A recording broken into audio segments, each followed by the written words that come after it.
Hi friends, welcome to the course Proverbs Expressive English presented to you by me, Amirtha Devrajan.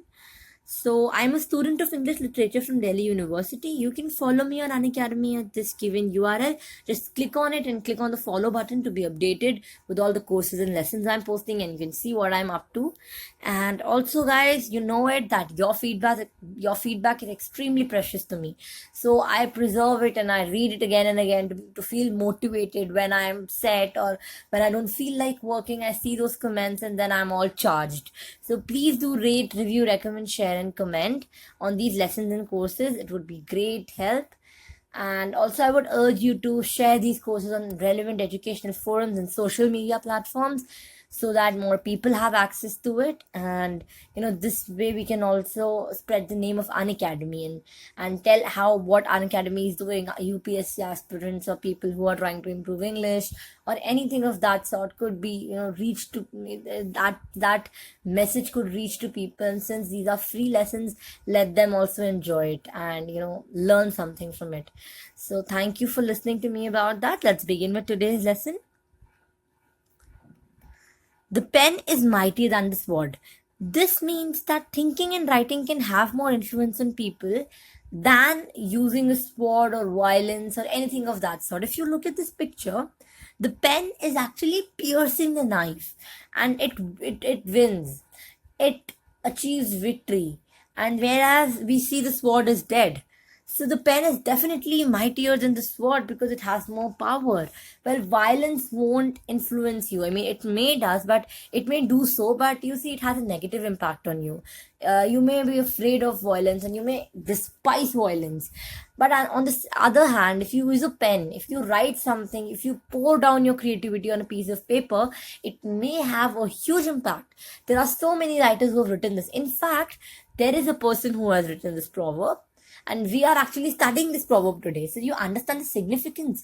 And this proverb can influence you. Who knows that you're so motivated by this proverb that you're taking up your books and studying properly, and then you're actually trying to create an impact on people. You wish to do so, then you have to pick up the pen, not the sword, because sword would always have a negative impact. It will always make this world more full of violence. See, sword, I'm not talking about the sword, the beauty of sword, or anything of that sort.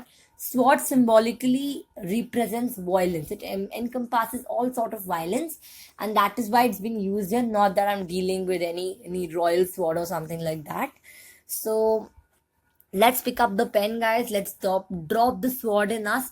Let's pick up the pen. Each of one has some kind of talent. Let's pour it down on a piece of paper. Let's just jot down our thoughts and use it to show us that the pen is actually mightier. Let's look at the example before moving on. Reason is our greatest weapon against tyrants. The pen is mightier than the sword. Tyrants are people who dominate and rule, and the tyranny is such that you do not have space. Like the French Revolution. Before the French Revolution, people were. I mean, the king was tyrant, or he was a tyrant. He didn't listen to other people. He was ruling and dominating you so bad. That is what this means. Let's move on to the next proverb. No man is an island. This means that human beings necessarily depend on each other, as in you cannot manage all by yourself. You're not an island. You cannot stay alone all life. I mean, long. You need people. You need to interact. Even if you are deprived of that, someday if you interact with someone, you'll definitely feel good. There cannot be a person. I mean, there are special cases, but one has to understand that human beings are not meant to be isolated. They are not meant to live alone. They are meant to mingle and socialize. So even if you can take this to another context, no man is an island. You cannot handle all the work on your own. You have to divide work. You have to divide and rule, because if you handle all the work on your own, it will be from a single perspective. It will actually become an island. It will become separate. So you have to distribute work, and you should not become an island. In fact, you should merge with all sorts of landscapes. Let's look at the example. Social life is important. Remember, no man is an island. You cannot be an island since you're on earth, and since you're a human being, I mean, you cannot be on an island if you're a human being. No, you can be on an island literally. You cannot be the island. I hope you get the difference. Let's move on. when the going gets tough, the tough get going. Well, many times people say, "Arey, the tough gets going hota hai." Well, let me explain the line first. This proverb says that जब बहुत मुश्किलें आ जाती हैं, I'm explaining this in Hindi because explaining it in English might get confusing, and I'll also repeat in English so that the people who do not know Hindi understand this. So when the going gets tough, जब हमारी life में बहुत दिक्कतें आ जाती हैं और आगे बढ़ना मुश्किल हो जाता है लाइफ में, द टफ गेट गोइंग. जो टफ है, जो लोग टफ है, वो चलते रहते हैं. द टफ यहाँ पे लोगों को रिप्रेजेंट करता है, ठीक है. तो जो भी लोग हैं, जो टफ है, ब्रेव है, दे गेट गोइंग, वो आगे चलते रहते हैं. So basically when the going gets tough, I mean, whenever you're in difficult situations, you're not able to move ahead in your life, you're feeling bad, you're feeling stuck, and you're facing difficult situations, and so much is happening in your life, and you're feeling that I cannot move forward. This time has come. I cannot do anything. I'm frustrated. At that time, only the tough people go forward, and they have the bravery to walk through that situation. So when the going gets tough, when you're in a difficult situation, the tough people, the brave people get going. They keep on going and they keep on moving forward, because let me bring another proverb into context here. Well, it's a long lane with no turning. So there will be a point in life where you will realize that things are changing. So if the going gets tough, it's okay, guys. Be a tough one and get going. So let me read out the meaning again for you. When things are difficult, strong people take action and do not despair. And other people step back and they change their decision, or they do anything of that sort to divert from the difficult situation. If you look at this picture, you might see that these people are returning because they're not able to face the situation of climbing a hill, that too, so straight that you have to, it's very difficult to climb, and you have to do so much of work, carry the load, and it's directly up, right? So it's hard climbing those kind of hills. But this tough guy is actually going, and he's actually making it, and he is moving forward. So he's the tough one who is going. So this person represents the tough here. Let's look at the example. Jill, I don't think I can walk all the way on the top of the hill. It's so steep. Jane, don't give up. When the going gets tough, the tough get going. So basically, there's the same situation as we can see in this picture. The steep hill is not that easy to cross or climb. So the tough person is on his way to make it. Let's move on. The squeaky wheel gets the grease. This is one of my favorite proverbs, because this says that the loudest complaints get the most attention, and the people who say be patient are always ignored. If let me just give you a very basic example. अगर आपके घर में fan काम नहीं कर रहा है and you're complaining about it once, and there are other people whose fan is not working, there are 3 families and all their, they have some problems in their house, and they are saying कि fan खराब हो गया भैया, कि ठीक कर दो, but no one is coming, and this ex person is shouting and saying आज नहीं आया तो मैं यहाँ पे complain कर दूंगा, वहाँ पे complain कर दूंगा.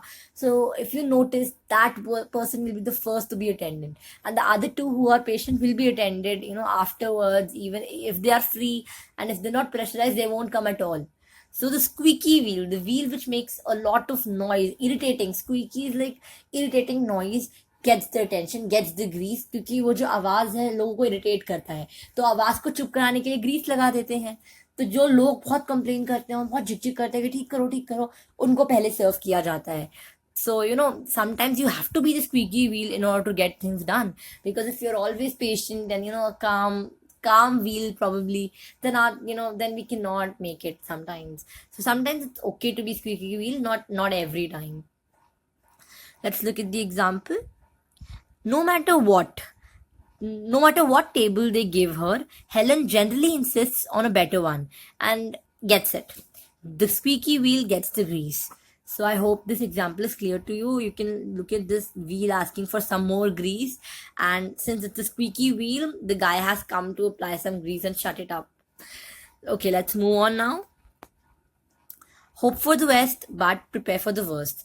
Well, I'm sure you have heard of this. I mean, we are often told that hope कि अच्छा हो, लेकिन prepare yourself. The worst could happen to you. If you're going for an exam and you haven't really read well, but you have covered major portions from where the questions are probable, so you can say that you can hope for the best that the questions arise from those topics, but you have to prepare yourself for the worst. Who knows? You do not get questions from those parts, and you will be stuck in your exam. So hope for the best कि अच्छा हो, काश अच्छा हो, but prepare yourself. Be ready, because that time you cannot have a emotional struggle with yourself. You have to face that situation. So let me read it out. You should have a positive attitude, but make sure that you are ready for a disaster. Let's look at the sentence example. When you study for a major exam, hope for the best but expect the worst, or prepare for the worst. Now, let's look at the picture example. Now, he is on a plank. He's hoping for the best. He's looking at this proper boat or ship where he could be safely landed. I mean, then he'll be safe and he need not worry about, drowning. But he is prepared for the worst because he's on a plank and he's rowing on a plank amid this ocean or river, whatever it is. So he hoped for the best to get into a boat or a ship, but he is prepared for the for the worst, because he has a plank and he's rowing himself with the, what do I call it? Yeah, I'm sorry, I don't know what to call that. So he's prepared, whatever the situation might be. He is in the worst situation possible. Amid a big ocean, you're in a plank and you're rowing. It's really hard. You might get drowned in one wave. So yeah, that is all. Thank you so much for watching, guys. Waiting for your response eagerly. Drop in your comments and doubts in the in the comment section. Awaiting your feedback and response eagerly. Thank you. Have a nice day.